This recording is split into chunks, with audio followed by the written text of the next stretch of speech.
जय हिंद साथियों। ये माननीय रक्षा मंत्री माननीय मोदी जी को पूर्व सैनिकों ने 10 मांगों को सामने रखा है, जो कि 4 पेज का ज्ञापन है OROP के बारे में। Voice of ex serviceman society registered number 2014-15 का all India organisation ex serviceman.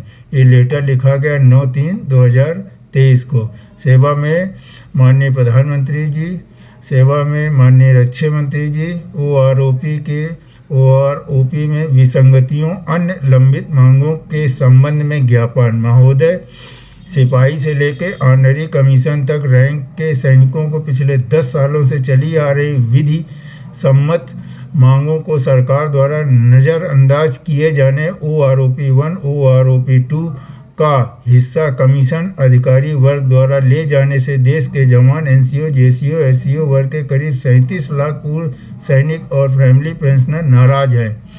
सरकार से निम्नलिखित कारणों पर विचार किए बिना अधिकारी और जवान, NCO, JCO, SCO OROP निर्धारण का एक समान आदेश वर्ष 7 नवंबर 2015 को जारी कर दिया, जो आधार वर्ष अधिकतम न्यूनतम औसत है, जबकि जवान, NCO, JCO, SCO के लिए OROP पेंशन निर्धारण करने का आधार औसत की जगह अधिकतम होना चाहिए, मैक्सिमम।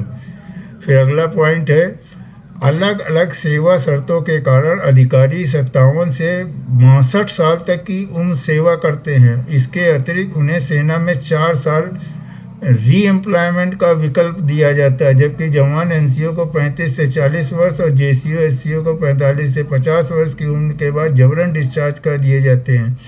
अधिकारी वर्ग टाइम स्केल प्रमोशन है और सेक्शन ग्रेड में भी एक निश्चित सेवा काल के बाद ये पदोन्नति के पैनल में आ जाते हैं, जबकि जवान, NCO, SCO पदोन्नति वैकेंसी के आधार पर आधारित होती है। इसलिए योग्यता रखने के बावजूद किसी कोर रेजिमेंट में ये 10 साल से हवलदार बन जाते हैं, तो कहीं कहीं 18 साल लग जाते हैं। उसी प्रकार JCO बनने के लिए कहीं 24 साल लग जाते हैं, तो कहीं वैकेंसी ही नहीं होती है और जबरन डिस्चार्ज कर दिए जाते हैं। जेड ग्रुप को वाई ग्रुप में शामिल कर दिया गया है। जवान, NCO, JCO न्यूनतम रह गया है, जबकि अधिकारी वर्ग में इसे कोई ग्रुप ही नहीं है। अतः निवेदन है कि भारत सरकार करीब 2 करोड़ पूर्व सैनिकों, फैमिली पेंशन, इनके आश्रित सहित निम्नलिखित मांगों को स्वीकार कर इन वर्गों का साधुवाद ग्रहण करें। नंबर 1 पॉइंट, पे का 75% पेंशन होना चाहिए। सिपाही से लेकर ऑनरी कमीशन तक जो पे का 75% लंबित मांग है, संगठन मेमोरेंडम दिनांक 2/8/2015, 1/1/2016, 22/8/2016, 7/10/2018 एवं 10/2/2023 को स्वीकार कर OROP का टेबल का रिवीजन करें, क्योंकि 60 साल सेवा करने वाले और 35 से 50 साल सेवा करने वालों की पेंशन का निर्धारण का फार्मूला अलग अलग होना चाहिए। अतः आज का औसत फार्मूला केवल डिफेंस कमीशन्ड अफसर को ही फायदा पहुंचाने के लिए बनाया गया है। दूसरा पॉइंट, रैंक वेटेज के साथ अधिकतम OROP का निर्धारण हो। SCO, JCO, NCO OROP का टेबल का निर्धारण औसत के बजाय अधिकतम पर रक्षा मंत्रालय पत्र संख्या 17/1/2013 में वर्णित रैंक वेटेज का बहाल किया जाए, क्योंकि 6वें वेतन आयोग का चैप्टर 2.4 संतुष्टि के अनुसार लेटरल मूवमेंट की पॉलिसी आज तक नहीं बनी, जिसको आधार बनाकर रैंक वेटेज और स्केल के आधार पर पेंशन निर्धारण वापस ले लिया गया था।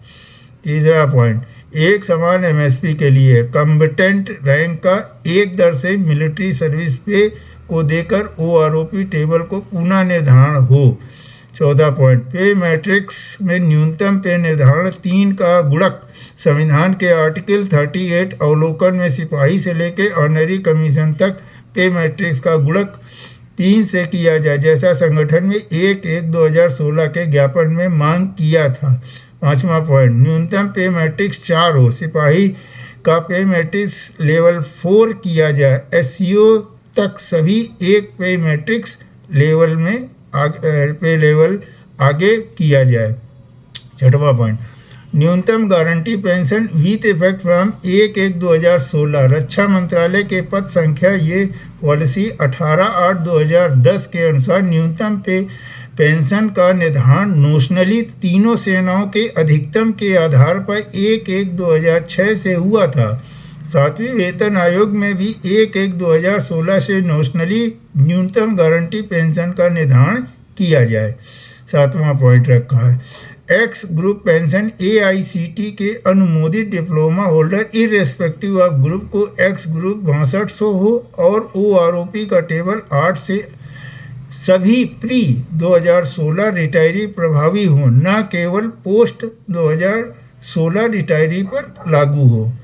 8वां पॉइंट OROP का on request discharge soldier on request पर जाने वाले सभी जाने वालों को आर्मी रूल्स धारा 13(3), 3, 4 को 6 जून 2017 को OROP शर्त में जोड़ा गया था और अन्य 2 धाराओं में सुधार भी इसी तारीख को किया गया था। देखें department of ex serviceman welfare का पत्र संख्या नंबर ये 6 जून 2017 को, इसलिए 6 जून 2017 से पहले पेंशन जाने वाले सभी को OROP का लाभ दिया जाए।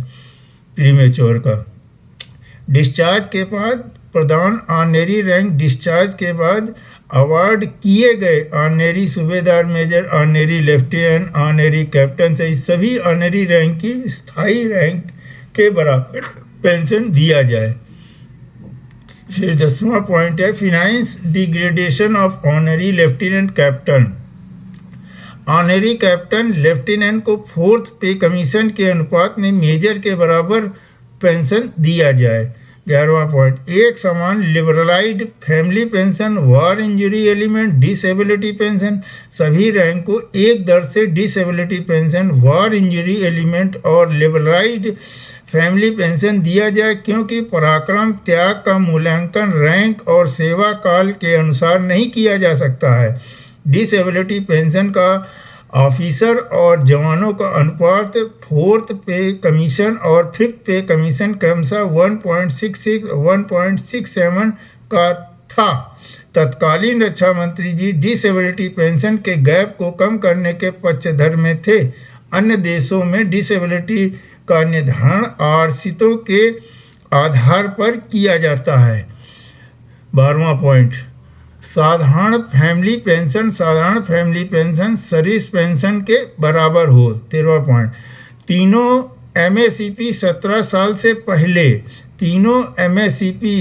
का लाभ 17 साल से पहले दिया जाए। जो सिपाही की अधिकतम सेवा करने की सीमा है, इसका 1/1/2006 से पहले पेंशन गए पूर्व सैनिकों पर भी लागू किया जाए, क्योंकि अधिकारियों को टाइम स्केल प्रमोशन है और 21 साल के मेजर को भी पेंशन का लाभ देने के लिए पे बैंड 4 में सिर्फ पेंशन के लिए किया गया था।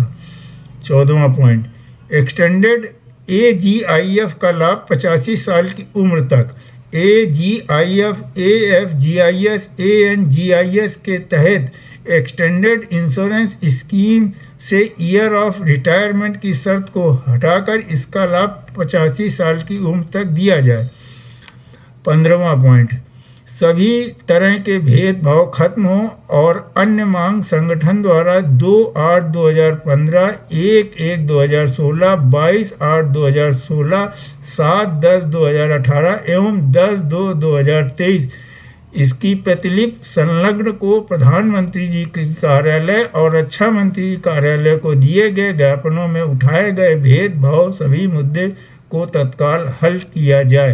ये सभी उपाध्यक्ष हेड लीगल सेल प्रभारी दक्षिण भारत किशोरीवाला वीर बहादुर सिंह नेशनल संयोजक साइन करके और उनको सौंप दिया है ज्ञापन। ये थे क्या नाम 10 पॉइंट। मिलते हैं अगले वीडियो में, तब तक जय हिंद जय भारत।